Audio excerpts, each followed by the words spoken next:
On today's episode of the Mark Titus Show, the Pac-12 didn't hear no bell. They are not dead yet. Bill Walton may have died to save the Pac-12, as it turns out. The Pac-12 news broke today that the conglomerate from the Mountain West, I want to get all the schools, make sure I don't miss anybody. Boise State, Fresno State, San Diego State, which is the big one basketball world, and Colorado State will be joining the Pac. It's still called the Pac-12. I don't know why, just because you would say that that's the branding and they don't want to change the number, but they literally did. They were the Pac-10 and then they changed to the Pac-12, but then they stuck with the 12 even though there's two of them, and now they added six. Well, they had 1, 2, 3, 4. Now they're going to have 6, so it's going to be the 6-pack, but it's actually still the Pac-12.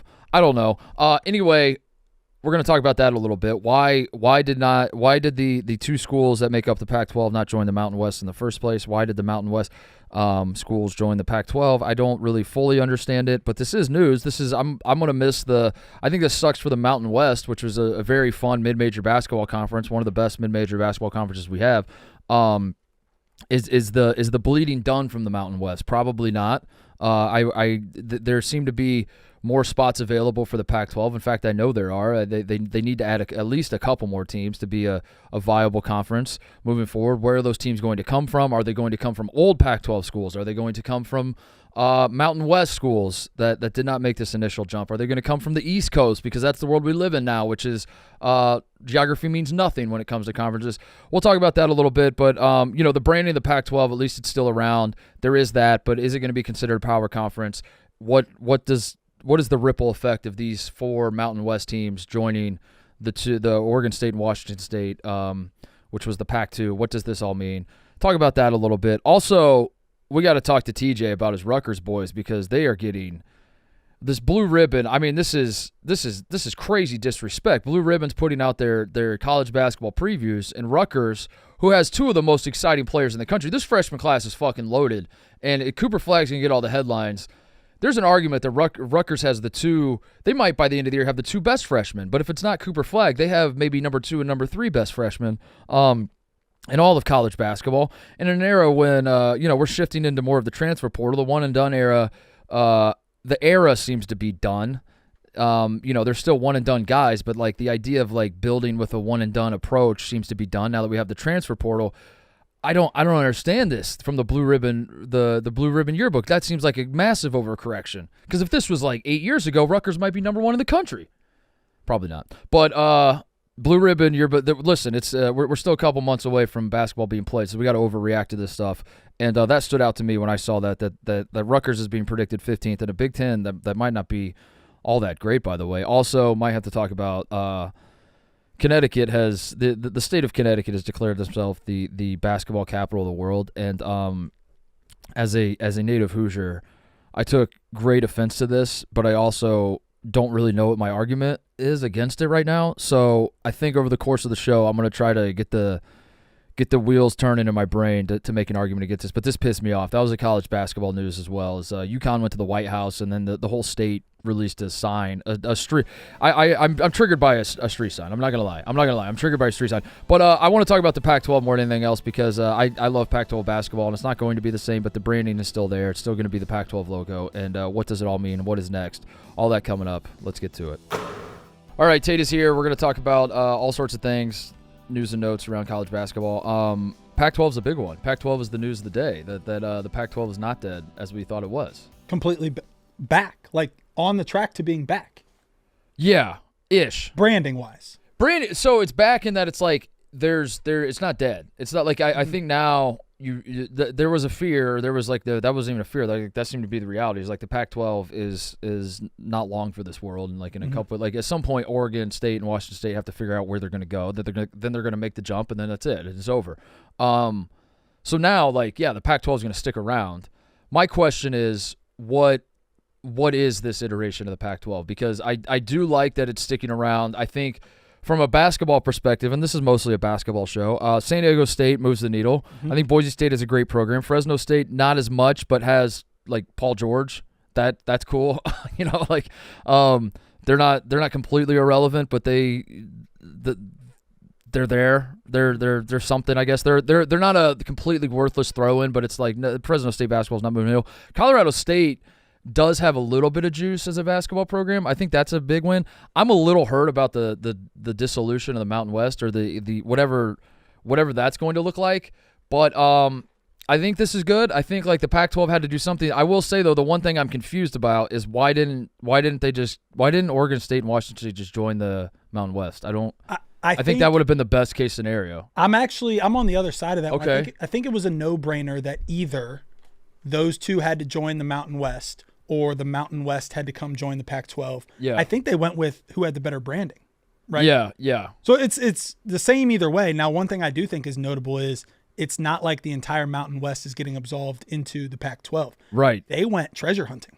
The Mountain West? The Pac-12, and like they picked who they wanted. Like they're not like, hey, San Jose State, University of New Mexico, everyone's invited. Right. They brought in 4 people, and the 4 crown jewels, right?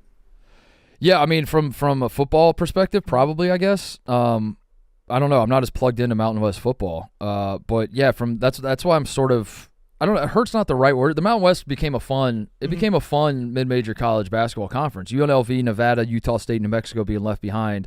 The others, no disrespect to Wyoming's had some decent teams here and there.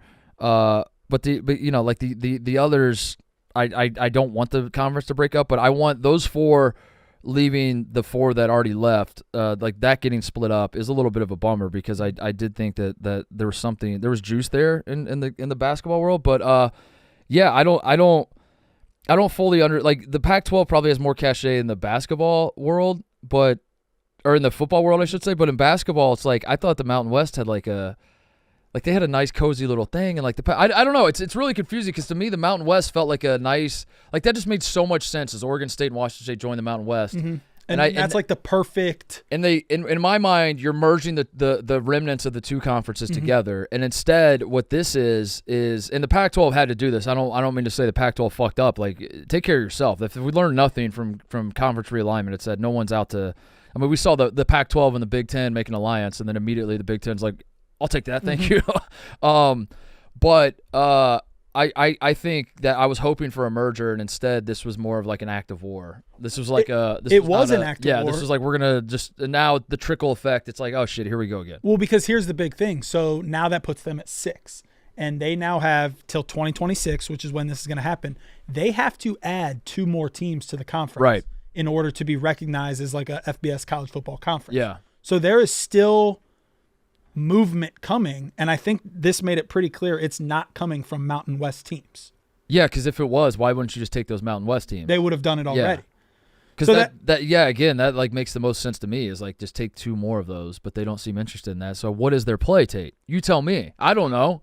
I don't have any idea. I think, so does Gonzaga doesn't play football at all. They don't play football at all. So because I think people are saying basketball-wise, the best thing would be, hey, can we go get Gonzaga? Right. Can we get St. Mary's? Can we make this into an exciting basketball? But that doesn't help them either. No, it doesn't help them at all. But Gonzaga also, I don't think Gonzaga would do it because they don't really – Gonzaga is in a weird position where they're both very desired and not desired at all at the same time. What do you mean? Like, because their basketball program's so big, and I think like a conference like the Big 12 is definitely interested in Gonzaga, insofar as they're building. I mean, we talked about this before. They're building like a super basketball league. Mm-hmm. Why would you not want Gonzaga when they're just sitting there? But also they don't have football, so like I think like the suits in the Big 12 are like we should add Gonzaga, and then like it trickles down to like the athletic departments. Like the conference commissioner's office is like, we should add Gonzaga and UConn. And then the rest of the ADs are like looking at the money and they're like, why the fuck would we add these shitty football programs? At the end of the day, we need to always realize that the world is not revolving around college basketball. Which is, college basketball, I've made this point before, but it's in such a weird spot because it's not nothing. It's not like it's not like this is women's water polo, which no disrespect to women's water polo. None. But if you're running a women's water polo program, you're you know the deal. You're at the whims of like the football and the basket. Like you're just kind of along for the ride with, and it sucks that that's the reality for you guys. But you kind of know that that's what it is. Basketball's in a weird spot because college basketball for basically every high major team like makes a ton of money. They just don't make as much money as football. So there's only a handful of schools that make more money playing basketball than football, and those schools are in weird spots. So that becomes like an interesting thing because it's like, yeah, listen, we get it. We're not the top dog, but at the same time, like we should have some sort of say. We do make a fuck ton of money. Like we don't get any vote. We get no vote whatsoever. College basketball and the powers that be are like kind of. That's the way it appears. Yeah. So then you have this weird scenario where like the NCAA tournament is worth $1 billion, but it's also kind of being dictated by college football at the same time, and that's just the reality it is, and that's a weird dynamic. So the question is, they need 2 more, right? Do they? A lot of people are thinking they could come from the AAC, which would be like a Memphis or a Tulane, who's out on the East Coast. Is that a lateral move to join Boise, Fresno, San Diego State, Colorado State on the West Coast? I don't know if I love that for them, but it's like not really a. It's the geography. I don't know if it's the geography or just the. It does sort of feel like the Ace. I don't know. Memphis feels out of place in the AAC. I will say that. But Memphis, when they jump, is jumping to this iteration of the Pac-12. Is that a big enough step up to justify the geography anomaly and all of that? It feels lateral. But also, if you don't jump, what's next? What is? Is it any port in a storm situation where it's like beggars can't be choosers, dude? You gotta pick one at some point because how long is the AAC going to be a viable option for Memphis? Memphis does seem to stand out to me when I look at the AAC. Well, and so then people are talking that the Pac-12 is somehow going to get a residual effect of some sort of dominoes here. Like, what happens if Florida State and Clemson go to the Big Ten? Then all of a sudden the ACC is not as lucrative. Maybe that's what they're holding out for, is like getting like Virginia Tech or something. Like when the dominoes start falling in the ACC, they just like get like. Titus, you know who else is in the ACC now that would fit in well in the Pac-12 on the West Coast?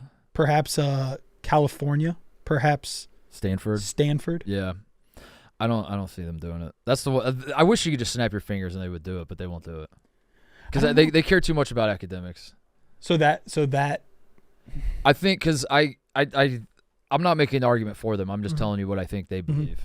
Stanford and Cal would rather just disband sports than be associated in a conference with Fresno State. And I'm not. Again, that's not me. Don't attack me. If you're a Fresno State guy, do not attack me. I'm not saying that. I'm relaying what I believe Stanford and Cal believe. I think that they see Fresno State as so far beneath them, and like a Boise State is so far beneath them. San Diego State especially, so far beneath them that like on an academic level, they're like, there's no fucking way we're going to be in the same conference with them. Can't even be associated. Purely for the academics. And honestly, like Stanford, if there's one school that plays power conference sports that could get away with it or have that attitude and like it actually kind of makes sense, it's Stanford. Because Stanford is like, listen, to all of you other schools, when your football team goes to a bowl and you're like, shit, we made a ton of money. We have some fucking nerd in a lab curing cancer, and he made trillions of dollars. Like they're just playing on it. They're playing a completely different game than the rest of us. So I think that'll factor into that. And unfortunately, as much as it makes sense to just snap your fingers and be like, why don't those 2 schools that are now in a conference all the way across the country that make no fucking sense, and that conference isn't going to stick around for too much longer, it doesn't seem like. Why don't they just jump ship right back to where they came from and everything's fine? I think that's going to get in the way. I think Stanford and Cal are both going to be like, dude, we're too good for all these other schools in the Pac-12. I could see that. I will say my understanding is that the Pac-12 has a lot of money to use because of all the buyouts they received. Oh, yeah. So, like, they can go out and try and make moves if they want. I just don't know. Like, is there anyone in the Mountain West still that intrigues you? The 2 that stood out to me were UNLV and Nevada, but I don't know why they weren't in this initial wave. I mean, the I said the 4. If I was making basketball decisions, I would see to it that New Mexico, Utah State, Nevada, and UNLV all get thrown in there as well. But I don't think that factors in. And I UNLV and Nevada stand out to me as like, I think they got good football programs. I think they have the geography makes sense. It all kind of checks out. Their football programs are fine. Yeah. They have a storied basketball history. Yeah. They're in Vegas. I don't get why weren't they included? Here's my question, because I don't think it's going to happen with football. So like, how does basketball handle it? are they going to get quote unquote power conference status with football? That's a great question. When the football and does that matter? Well, like how much does that matter to be considered a power conference? I don't think the Pac-12. Are we sticking with Pac-12? I hate that name. People forget. I get that the Big Ten doesn't make sense, but like the Big Ten, as dumb as it is, they've at least have stayed the Big Ten forever. That's what we're gonna. When they added Penn State and they had 11 schools, they're like, we're still the Big Ten. They added more. They added Nebraska and Maryland. They're like, we're still the Big Ten, and Rutgers, and we're still the Big Ten. They're always the Big Ten. The Pac-12 was like, we're the Pac-10. We had 2 schools. Now we're the Pac-12. We lose a bunch of schools. Fuck it, we'll just stay the Pac-12. Correct me if I'm wrong. Be the six-pack. It was originally the Pacific, the Pac-8. The Pac-8. So 8, 10, 12, but now they're going to stick with 12, I guess. And if their brand is really going to, like the word Pac, I get it. That has been stayed the same. If the brand is going to change that much, just add those 2 schools into the Mountain West and let's have an awesome Mountain West. Yeah, that's what I thought. But I don't know if does being considered a power conference matter. I guess I don't know. My hunch is that there is nothing that this group of teams can do, these group of schools, that would get them in the ACC, Big 12, SEC, Big 10. Like there's a Power 4 and everybody else. Yeah. But with basketball, you have like the Big East, which doesn't have a football presence, and they have figured out not really figured out a way. They've earned the right, but they have a seat at the adult table. So I'm curious, like, does this group figure out a way? They're not going to be able to do it, I don't think, with football. But with basketball, do they have enough cachet? And is that going to factor in? Are they going to take an approach like the Big 12 did? And we talked about it last week. I've talked about it a lot. Like that's like Yormark is not Brett Yormark is not hiding what his agenda is for the Big 12, which is like to build sort of a basketball super conference.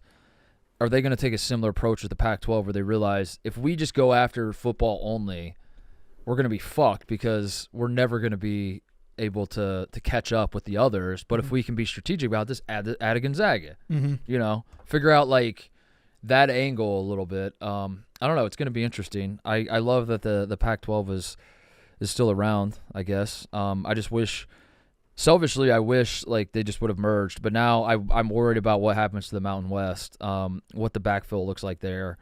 It just, I don't know. My whole thing with conference realignment has always been just get to where we're going, and then you just let me know. And it just feels like we're never going to get there. Yeah. What's your gut say Bill Walton would feel about this news today? Like Mr. Pac-12, but also not the same Pac-12. He would. That's a tough one because is he a Pac-12 guy or was he a UCLA guy? And is he? What games would Bill Walton be calling in 5 years? Oh wow, would he be on Big Ten Network or would he be calling the Pac-12? I don't think he'd be on the Big Ten Network, but I could see a scenario where he would rather retire on top, go out into the sunset with the Pac-12, than live to see, Fresno State versus Tulane. Yeah, they put him on assignment, and he's got to go to Fresno and call the game between Tulane and Fresno State. I don't see Bill Walton like just being overly enthusiastic and banging the drum for the Pac-12 for that matchup. I also think there was something to be said. It was kind of cool that if Bill had to go, that the Pac-12 couldn't continue. You know what I mean? Yeah. Like the Pac-12 can't continue without Bill Walton. That was kind of, I mean, when he passed, we all kind of said that. We were like, he died because he didn't want to live in a world without the Pac-12. But I'm this isn't earth-shattering news, I wouldn't say. Certainly by the standards of what conference realignment has been.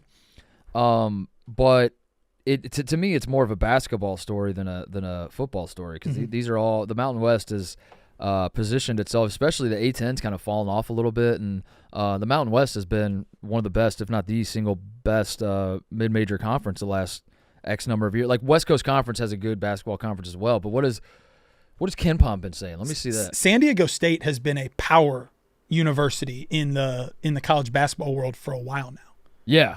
I think sixth most wins in Division I since 2005. Yeah, they just went to the national championship. I mean, 12th best winning percentage versus ranked teams in the last 20 years, San Diego State.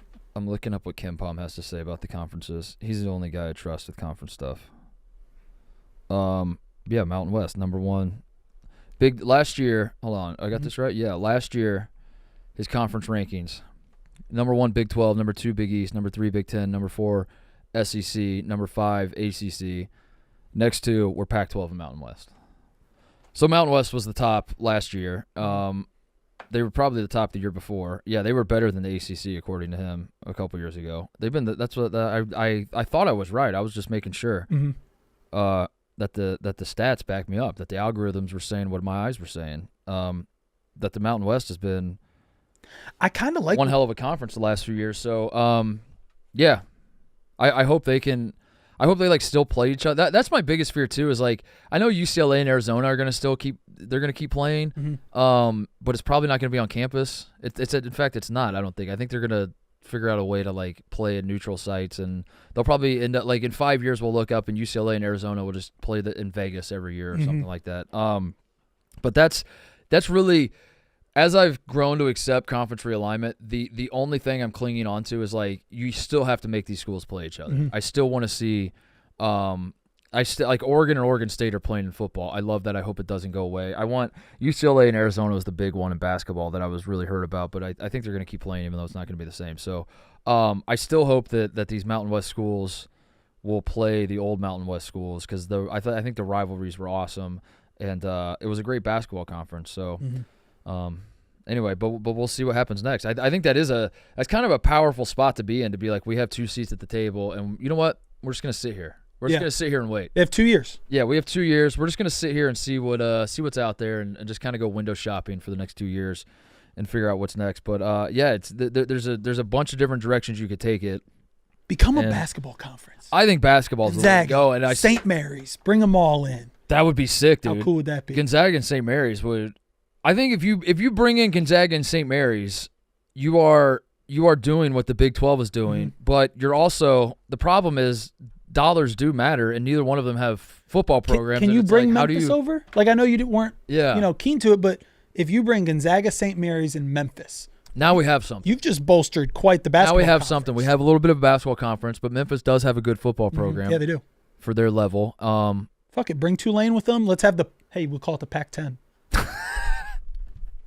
Yeah, why just 8? They're going to bring more. They just need 8. Yeah, it's so fucking stupid that the Pac-12 went the original. I guess that's my conclusion. Hey, I have a take. The Pac-12, the original Pac-12 dissolving, that was bad. That was stupid.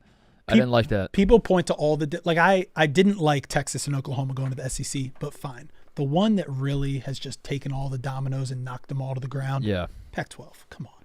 When I saw the news that UCLA and USC were going to the Big Ten, I was in an empty room in my apartment, and I actually cackled out loud, and I was like, this is fucking insane. And I wish we could get it back, but whatever.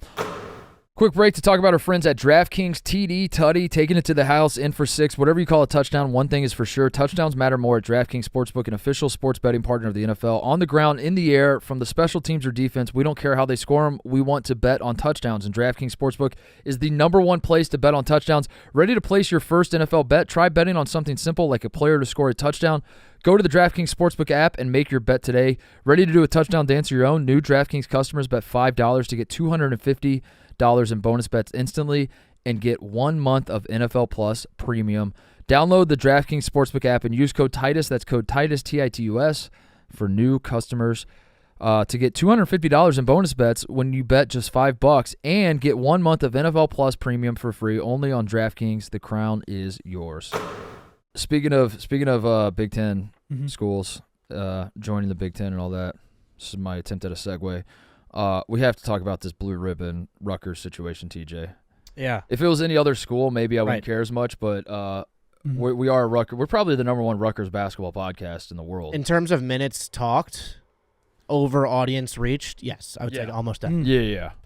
And so the news this week in the Rutgers basketball world is that Blue Ribbon Yearbook, which puts out the Bible of college basketball. Bible of college basketball, as they call them. Yeah, it puts out preview magazines. Has Rutgers ranked 15th, and you're thinking, that seems about right. 15th is good. Middle of the top 25. It's a young team. They do have a lot of talent. Great coach, but we'll see. Offense has been a problem for Rutgers the last couple years. A lot of roster turnover, but they do have a ton of talent. 15th feels about right. No. Not 15th in the country. 15th in a conference called the Big Ten. This is stunning. Yeah. Stunning disrespect. How do you feel about this, TJ? Yeah, there's a lot of I don't know. It's like, am I crazy? Like, do you have to talk me off this ledge that a team with this good of a recruiting class is actually bad because they have this good of a recruiting? I don't know where I'm supposed to fall on this, because I do want us to be underrated. One of the things that stood out to me about this is that the Big Ten is not going to be especially good this year. It is not expected to be. I think like most people will probably pick Purdue or Indiana to win the league, who both have like Purdue's taking a big step back. They'll still be ranked throughout the season. They still have a lot of good players, but they're losing Zach Edey. They're losing their guy. UCLA's at the top 2. UCLA's up there? Yeah.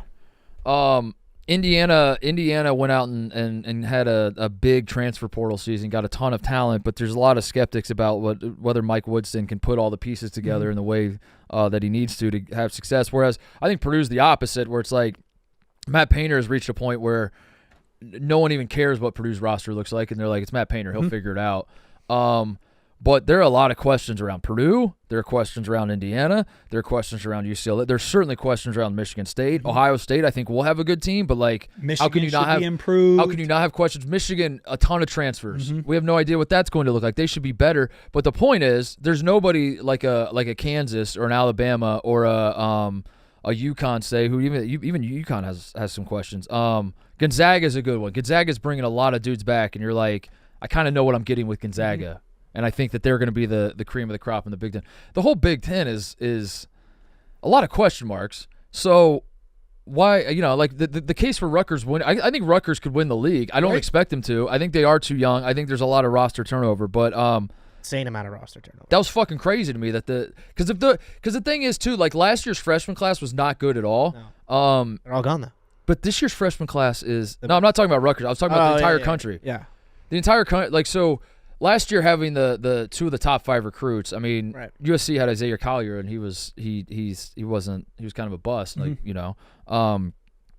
but this year's class is very good, very highly thought of by NBA guys, very like Dylan Harper and Ace Bailey are fucking behind legit. Cooper Flagg. They're 2 and 3 in the class. Yeah, they bring over dude from Eastern Michigan, averaged 21.5 points a game last year.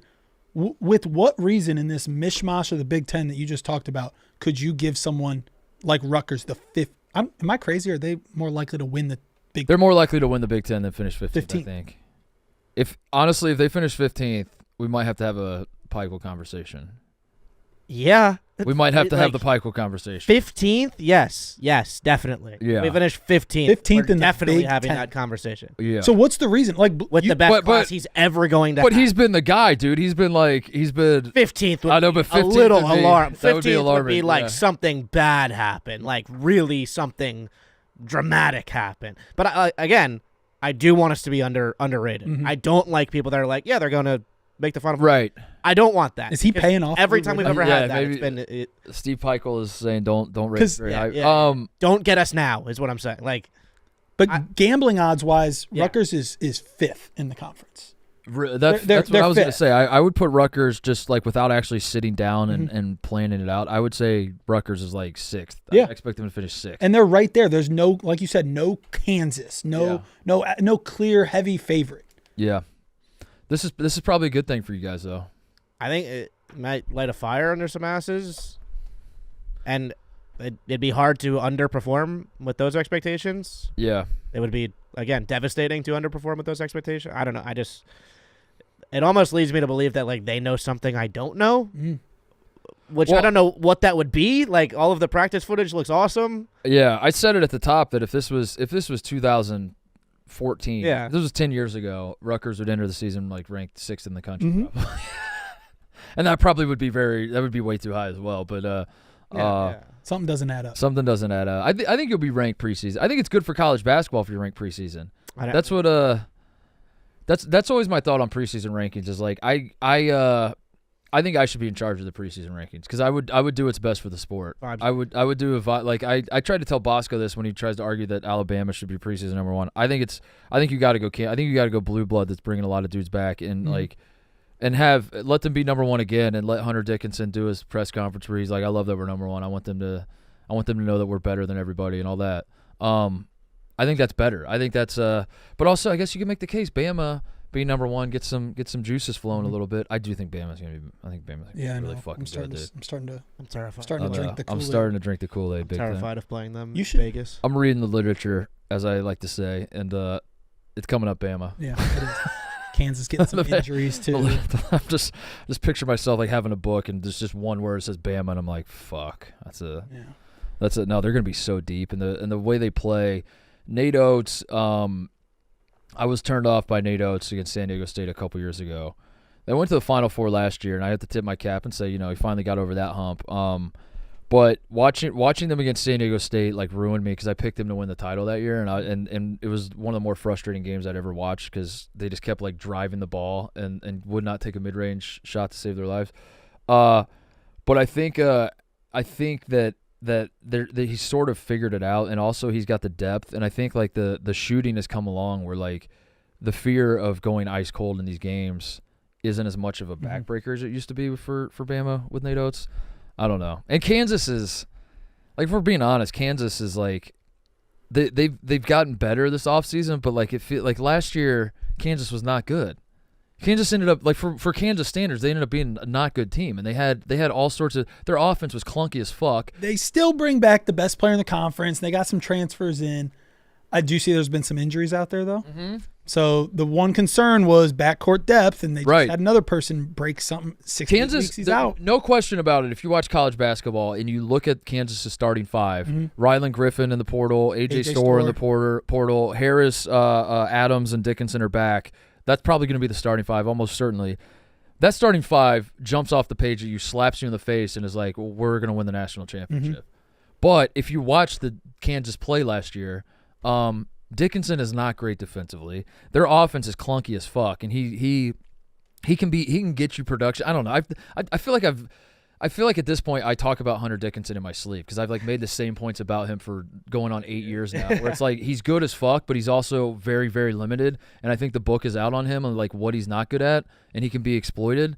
And that was happening a lot last year. And I don't know, Kansas for a team that has a coach who might be the best coach in the country and a lot of guys back who are proven commodities and a ton of talent. I still have a lot of questions for Kansas. Zeke Mayo added too. We didn't even say that when we were talking. It'll be intriguing. But I think Bama's like running guns. I'm slowly getting won over by it. I think that their firepower. I think it's really just Mark Sears like running point. He's so fucking good.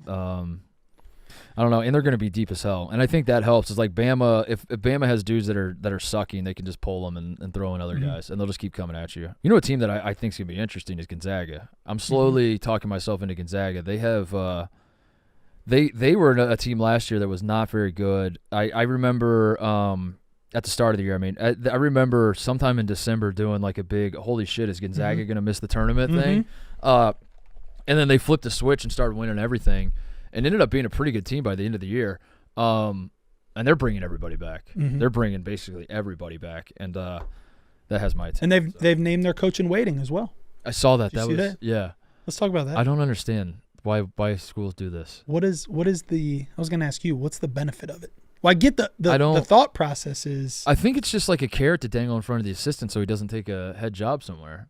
Is that really it? I mean, I can't remember the last time, and it's probably just because I'm selectively not remembering just to prove my point. I can't remember the last time there was a coach in waiting named, and that coach in waiting stuck around for like more than 5 years and then became the coach. I was gonna say this isn't the first Gonzaga coach in waiting.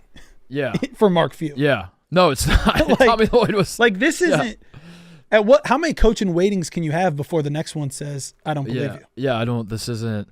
Mike Hopkins was coach in waiting for Jim Boeheim for 1,000 years, and then finally was like, "I'm going to go to Washington," and then it didn't really work out for him. But I don't get the coach in waiting move. I'm really seriously now racking my brain trying to think. I mean, was Matt Painter coach in waiting for Katie? I know he's on his staff. I don't know if Painter was, or did Painter go to Southern Illinois?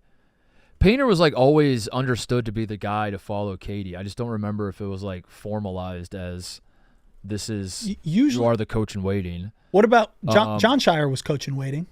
John Shire was right. Yeah, yeah, he was. I like it when it's. But it was a 1 year thing. It was like a like this my last. Like K didn't announce in 2010 after John Shire won the national championship, he wasn't like, that's my coach in waiting when I retire. I just don't know when it's going to happen. It was like, That's fair. I'm retiring next year. I'm saying like because Mark Few, if Mark Few would have said this and then said, and by the way, this is my last year, that would have been something. He specifically said that he has no plans to retire. Doesn't really have a 10-year plan. A 10-year plan, Mark Few.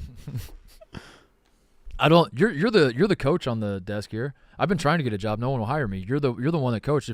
Imagine you're a high school coach, and you're told you're my coach in waiting. Yeah, I actually don't like that. I'm assuming these two had talked, and Mark Few didn't just come out and say it. Like I like the idea that Mark Few thinks he has a really good assistant. He has a graduate of the school. Hey, this is going to be the guy to take over. Yeah, but Mark Few, if you're here for the next 5 years and Arizona comes calling or UCLA comes calling, you have to let your guys. Brian Michelson is who we're talking about, by the way. Yeah, you have to let it. Like, yeah, Tommy Lloyd was like, yeah, I'm gonna go ahead and fucking take the Arizona job. That's an incredible job. I think maybe he's doing it to help his guys in some way, where it's like, get him a raise, one, get him on the radar of other schools to maybe actually get him hired. Maybe this is like a selfless play where it's like, I want you to get head coaching jobs. So if I declare you the head coach of Gonzaga after I leave, maybe I like that. Other schools will want you, and maybe this is like, in a weird way, in a twisted way, this is actually helping his guy. But if we take it at face value, it's like, what? I don't. This is confusing. Is this Brian Michelson's dream job? Gonzaga? Yeah, I mean he was a walk-on. He played there. He went there. Yeah, probably. So maybe yeah. And it kind of, one other thing, and you mentioned like me being a coach, one other thing you can do is sometimes you can strong arm your administration into making a decision. Yeah. I'm serious. Like you can, by saying this is our coach in waiting, now the entire fan base says that's our coach in waiting. Right. And you kind of help your guy get that job. Yeah, so when you do step away, it's like that. You have to hire him. I've already said that that's the guy. Yeah. No, it's always been a weird. It's always been a weird. Hubert Davis wasn't the coach in waiting, was he? Did they do a big search? I'm trying to think. Like I can't. There are a ton of instances, obviously, of coaches retiring and then the assistant coach from the staff being hired as the coach. I'm just trying to remember, like, when was it formalized? You know, Hubert wasn't a coach waiting for years. He wasn't even because he wasn't even like a surefire thing when Roy retired. Right. They went on to hire him. He was the assistant and they hired him, but it's not like, okay, he steps down, you're up next. Right. Yeah, and Izzo was that with Heathcote, but I don't think he was the coach. Yeah, I don't know.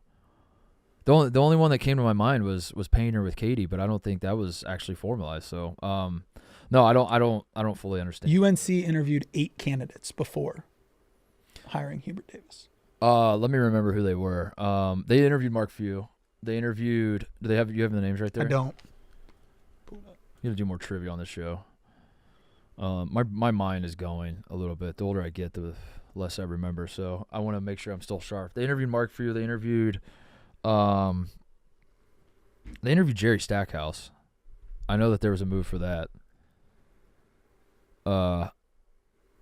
They interviewed Hubert Davis, obviously. They interviewed 8 guys. That's what it said. It said 8 guys, 2 non-UNC guys. Here, I think I have. Oh, Wes Miller was one of them.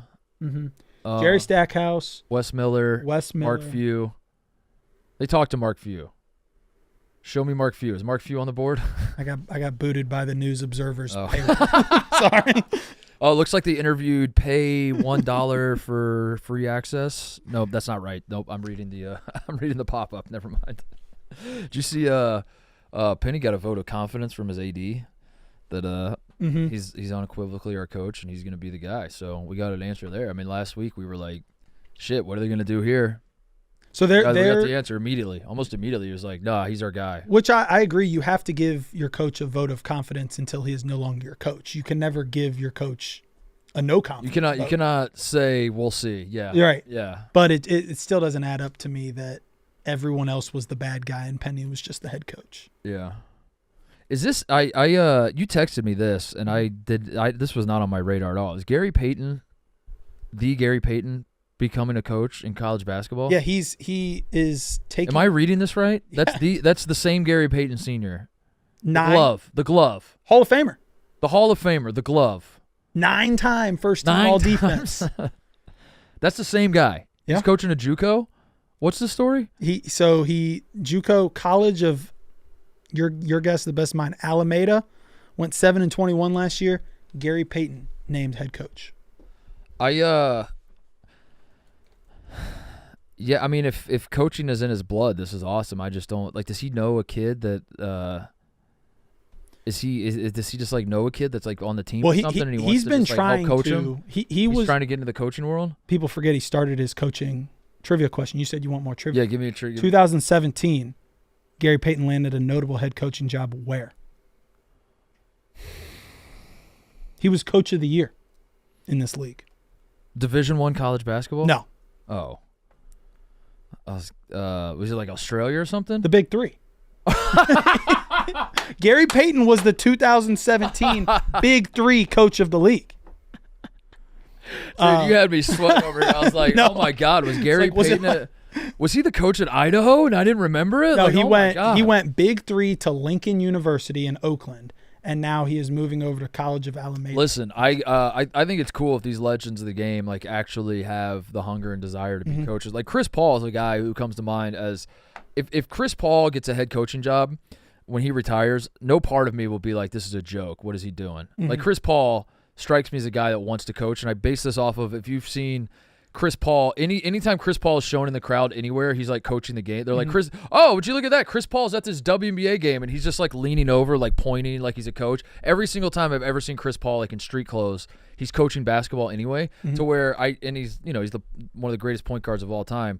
A guy like that, if he becomes a coach, I'm like, he just loves the game and wants to coach guys.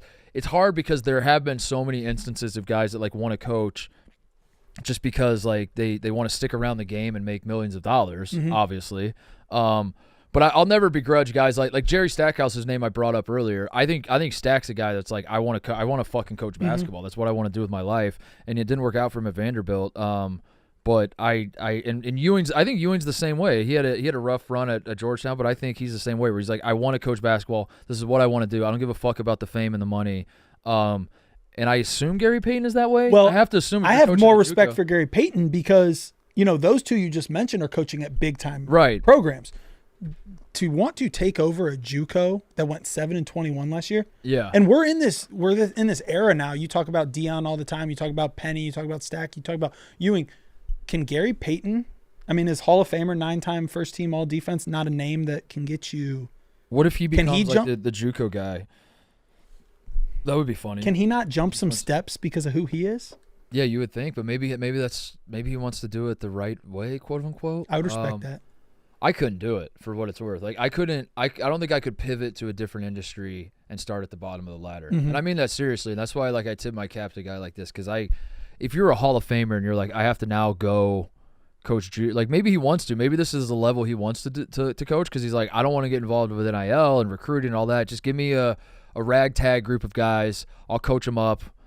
It'll scratch my itch. Maybe if I can help some kids out with my experience along the way.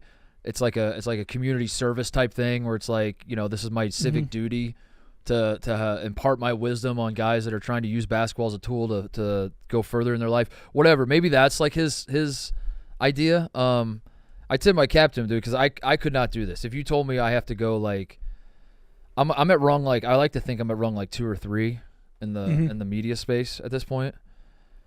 I don't want to go to rung 1 in anything. I don't want to go back down to rung 1. And Gary Payton was at rung like 17,000. He really was. He's at the top rung. And here's the other thing. He's worth $50 million. Like there's what type of person are you, Titus? If I gave you an ungodly amount of money, never see me again. You never see you again. You would never see me. And I'm not talking to the general audience. I'm talking to you specifically as well as everybody. Like you, like my friends would never see me again. So if given the $50 million last night, and we have a show scheduled for today, do I see you? I don't think so. Okay. I think you never hear from me. I think everybody in this room would never hear from me again. Which is totally fair. And I don't say that like maybe that makes me a bad person, but like to me, I'm honest and transparent. Like I would never talk to anybody again. Which, and I take no offense to that. But my thing, Titus, now is so you're talking about you're in rung 2 or 3. I think you're probably in rung 4 or 5 in the media world. That's out nice of 17,000. Correct. Now I'm giving you $50 million. And Yeah. I want you to go back, and I want you to go back to rung 1, and I want you to start over. Covering the middle school basketball game. Oh, maybe That's what Gary Payton's doing. Yeah. Or maybe in some way it's like easier because you don't need money and you're like, I'm set and like I can just kind of maybe the demands of this job aren't that tough.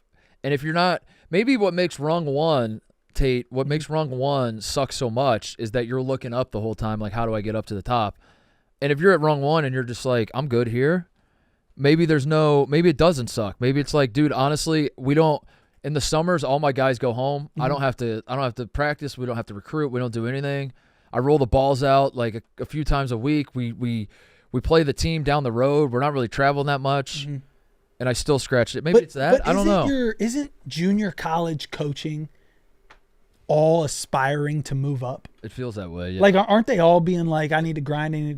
Here's how I'll determine. I've gained a lot of respect for Gary Payton from this story. Does he drop this in practice? I don't need this shit.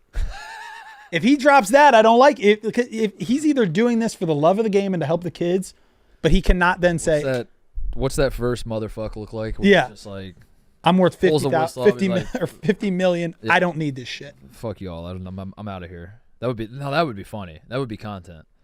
And Gary Payton feels like a guy who he's not going to be kumbaya with these guys, is he? I don't. How can you go from such a good trash talker to? I miss watching Last Chance U basketball. I need to fire that back up. That was so good. I fucking loved watching that. This might be the next season. This is the next season is Gary Payton. Quick break to talk about Sport Clips. Guys, when it comes to getting your haircut, don't just go anywhere. Visit the specialists who live and breathe men's hair. At Sport Clips, haircut stylists undergo special training to be the experts in men's hair, making them the masters of mullets, finessers of fades, and understudies of the undercut. It's easy to have confidence in your look when you're in the hands of a pro. Just another way Sport Clips helps keeps your head and your hair in the game. Sport Clips, it is a game changer. Go get your hair did. Go start looking right at Sport Clips. It's a game changer. Question for you about this Connecticut sign, because this is a thorn in my side as a Hoosier. What? Are you offended? When's the last time you've been offended? As a white man. I mean, this is offensive to you. I've sat back for too long and let atrocities happen in this world, and I haven't said anything. But God damn it, now when I see this sign that says that Connecticut is the basketball capital of the world, I gotta speak up. Literally shaking. I'm shaking right now. No, I think I'm offended because I can't refute it really. They won back-to-back national championships, Tate. They've won. Now, I'm not saying they are the basketball capital of the world, but I think they're the college. If you want to argue that they're the college basketball capital of the world, I don't see how you can right this second. And also, I put myself in their shoes. It's like, if you're them, would you feel confident in doing it? And I'm like, yeah, I would do. Like if Titus. If Florida declared themselves the basketball capital of the world, I'd be like, where are you getting this hubris from? But Connecticut has they've won back-to-back men's national titles. They've won ungodly amount of women's national titles. They've won 5 since '99. I expected more fight. This is not the side. James Naismith invented this sport in 1891, Titus. You're telling me because Connecticut has won back-to-back national titles in 2024 and 2023? No, I'm not saying I agree with it, Tate. I'm saying that I need more out of my home state to make the argument for me. I'm saying I'm not in a position of power right now. Like, I can't. How many fucking times can we point to Hoosiers? That's how many fair. times can we point to Hoosiers and just be like, we have Gene? Have you seen the Gene Hackman movie? At some point, we need. At some point, we need Purdue to beat UConn. You know. Mm-hmm. But we need Indiana. We need the Hoosiers to step up. In all seriousness, if I told you before you saw this story. That another state other than Indiana? Well, no. That first of all, that a state was going to hang up a sign, and we're talking about, guys, a border sign that says "Welcome to blank." Right. Basketball capital of the world. I don't think. First of all, I don't think Indiana would do it because I think Indiana's point of view is like, we don't need to say that we are. Mm-hmm. You all know. Yeah. If you're what's the Game of Thrones shit that if you have to say Game of Thrones, anybody? Connor Grave, go get Connor, just for this one. I'm kidding. If you have to say you're king, you're not a real true king that. or whatever. That fits in like perfectly. That's some sort of Game of Thrones thing. So I don't think Indiana would say. If North Carolina or Kentucky did it, I don't think I would care as much. What else? UConn hurts though, because like They don't give a fuck about high school basketball. That's what I'm They saying. don't have pro basketball. They don't. There's levels to this, dude. You can't just. That's why I hate this story. Is if Indiana hung it up, it's not determining on last year or the year before or this year. Yeah. You're telling me if UConn has 3 bad years in a row, do they have to take this sign down? That would be funny. Indiana never has to take the sign down because people are still packing the state tournaments. Yeah. There's still the driveway basketball courts. There should be like a rotating sign that just like if like a checklist. Did we win the national title? Yes, keep the sign up. The problem with Indiana's claim to being the capital of the basketball world is that for far too long we've only been able to point to high school basketball, and I do think I think high school basketball is a huge feather in the cap because like it's one thing to love basketball when you're watching some of the best players in the world and they're cool as fuck and they're so talented and they're all mega stars and like that's easy to root for that team if that's your team, Level down college basketball, no shit. Like if you have an awesome college basketball team, like going and supporting them is becomes pretty easy. It becomes like if you just out of nowhere a college basketball program becomes great, the fan support will come because like that's awesome. Everywhere in this country they will support a great college basketball team. High school basketball, it takes a lot to get people to give a fuck. Mm-hmm. As you know, it takes a lot, and so. Indiana has used that as like that's what makes us different is that we will on Friday nights, like there's nothing else to do, we'll go pack high school gyms. My problem is like at some point we need another bullet point on the resume, and it used to be the Hoosiers in the 80s and the 70s. It's been a while though. That's all I'm saying. Purdue is back to knocking at that door. Butler had their little run, but I don't know. Tyrese Halliburton, maybe the Pacers, maybe that's the move. You have high school. Right now, it's no question that Connecticut has college. Would you say what's crazy to me is this sign is being put up on the border of Connecticut and Massachusetts? Oh, really? Yeah, so these Boston fans are probably like, oh, so is it like a Hall of Fame thing? Dude, this is like if you drive across the state border, they say, welcome to Ohio. The birthplace of aviation. Now Connecticut's is saying we are the fucking basketball. Hold on. Wait, are they shit talking Springfield, Massachusetts? Maybe that sign is just for people from Springfield when they come to Connecticut and they see it. I don't hate that. They're just like shit talking. They're like, you're not the basketball. We're the basketball capital. Maybe that's what it is. Maybe I shouldn't take offense as a Hoosier. This is just trolling between. They're just trolling. Like let the New England states troll each other. I think North Carolina has a pretty good claim. I would say Indiana or North Carolina. Those are the two. For the state-wise, is there a city that you would say would be the basketball capital of the world? Again, there's like it's like what level are we talking? I would Chicago feels like a good one actually. I think Chicago has talent at New York's the Mecca. No? New York's the Mecca. This goes back to our draft with Bosco. I mean, I am biased with Indy, but Indy's known for two things, and it's basketball and racing. And the racing, it doesn't even come from in-house. Other people from all over the world come to do the race. Basketball is the only export we have. I think you're being too. That's the only export. Number one state export. The number one state export is basketball. Like DC, I guess. Like the DC area has a lot of great. Seattle, low key, pumps out. Yeah, I don't know what city would be the considered. I think you're being humble with your home state here. I think this is offensive to the great state. Well, no, I'm trying to be fair and balanced, Tate. Mm-hmm. That's all. But I think Indiana's number one. I gotta get to some more high school games this year. I'm excited about that. Anything else? What else is going on in the I'm trying to think of what else we missed. Is this serious? This is I saw that you put this on the sheet here. Mm-hmm. December 14th is lining up to be an all-time college basketball day. Yeah, Rothstein tweeted it. That is, I mean, so what did Rothstein tweet? How did I miss this? I think it's his birthday, by the way. Happy birthday, John. Rothstein? You think Rothstein has a Wikipedia page? Yeah, 100%. Dude, you have a Wikipedia page. Why'd you say it like that? I mean, if we're talking, why'd you say it like that? Rungs of the media ladder. if you're rung 5, he's on.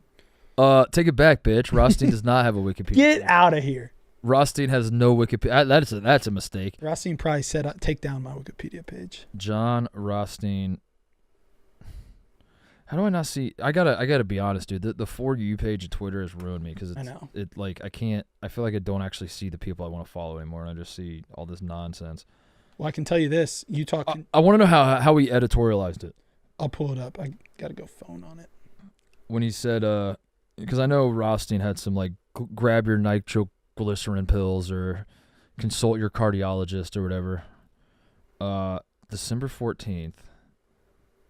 God, he tweets a lot.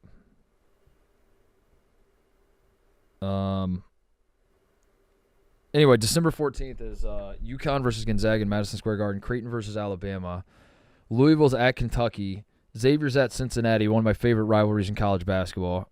Tennessee is at Illinois, UCLA versus Arizona in Phoenix. There it is. Yeah, UCLA, Arizona, neutral site game in Phoenix. A&M versus Purdue and Indy, and Ohio State versus Auburn in Atlanta. All that is happening on the same day. Mm-hmm. Question: would you go to a wedding if you were invited on that day? No.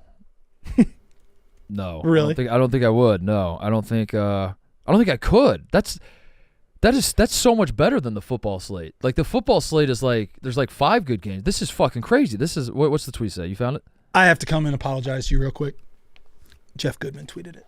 Whoa, that's why I didn't see it. That's why I had it messed up. All right, but I will tell you how he editorialized it. Does Jeff Goodman have a Wikipedia page? Jeff Goodman probably wrote his own Wikipedia page. Jeff Goodman probably did write his own Wikipedia page. Jeff Goodman. No, dude. How does he not? Oh, interesting. Intriguing. Basketball media guys don't have Well, he tweeted out yesterday. December 14th might be one of the best days of college hoops we've seen in terms of ranked matchups. Right now, if the preseason rankings came out, all of these would be ranked. UConn, Gonzaga at MSG. Those are 2 top 5 teams. Creighton, Bama. Yeah. Yes. 2 very good teams. Louisville at Kentucky. 2 new like teams finding their identities, but I think this is the rivalry with the rivalry. The rivalry for the first time. As a hater of this rivalry through the years, I will be locked in on this game because I think this is going to be awesome. Another great rivalry, Xavier Cincy. Yeah. Tennessee, Illinois. That'll be a great game. UCLA, Arizona, which you just talked about. One of my favorite rivalries. A&M, Purdue in Indy. And Buckeyes, Auburn, Atlanta. That's going to be a crazy day. Yeah. I don't know. The whole wedding thing sucks because I do think I'd have to go to the wedding if it was like a close friend. Yeah, I consider myself like a huge college sports fan, but when that whole debate was going around, you have to go to the wedding. When you said it to me, I was like, I think the cool guy answer is no, but like honestly, it depends on who it was, honestly. If it was like Cody's wedding, yeah, I'm not fucking going to that thing. Right. But no fucking chance I'm going to But that if it's thing. like a top 500 friend. Yeah. Top 1,000 it's like friend. an actual friend, I would definitely go. Yeah, no like question about top it. 5,000 people in your life. Yeah. You have to consider. You have to, yeah. I won't say who I did this to, but it's something that haunts me still a little bit. There was one of my friends from college got married on the same day as the Indy 500. It was Memorial Day weekend. He got married on the same day as the Indy 500. I was, in my defense, I was a dipshit like 23, 24-year-old. Way different time in your life. And I was like, dude, this is sacred to me. Like, I can't come to your wedding on the day of the 500. I was like, if you did it on the Saturday before the race, I'd go, but I can't. Like, I can't miss the Indy 500 for your wedding. Now, if he did it now, I understand the error of my ways, but it still kind of haunts me because he's still a close friend of mine, and I didn't go to his wedding. I look back on it, I'm like, I'm such a fucking dipshit, but also had a great time at the race. I had a great time at the race. I have no problem if it ends up being accidental or coincidental. Yeah. My problem is the ones, and correct me if I'm wrong, like a New Year's Eve wedding. Yeah. Like, you know exactly what you're doing. Yeah. And I don't even care about New Year's Day, New Year's Eve, whatever. I'm talking about the college football aspect of it. Right. If you know what you're doing and putting people in a tough spot, then it's on you. Yeah. And I was very outwardly like, there's one day of the year that means more to me than any other, and it's the Indy 500. It's the Sunday before Memorial Day. That's the most important day on the calendar to me. And they chose to make it about their wedding day about them. Yeah, they chose to. So I was like, listen, literally any other. You could have it on Christmas Day, and I would come to your wedding, but I can't do it on race day. I can't believe you missed. And I do think now at this point in my life, if they were to renew their vows. Well, I mean, if they were to get married now, I think I'd have to go. But I did miss it, yeah, and it's not something I'm proud of. Anyway, I think that's the show. We need some off-season content, dude. We gotta figure out some. I don't know. This is the time of year where I'm ready for some workout videos. I'm ready for some fucking. We're coming. I'm ready for some fucking. Look at this. I'm ready for some. And don't take this the wrong way. Please don't clip this. I'm ready to see some shirtless pictures of guys. Some dudes. I want to see shirtless pictures of guys. Sweaty too. I want to see. Look how fat this guy was as a freshman, and now look. 1 year with the strength coach. Look at him now.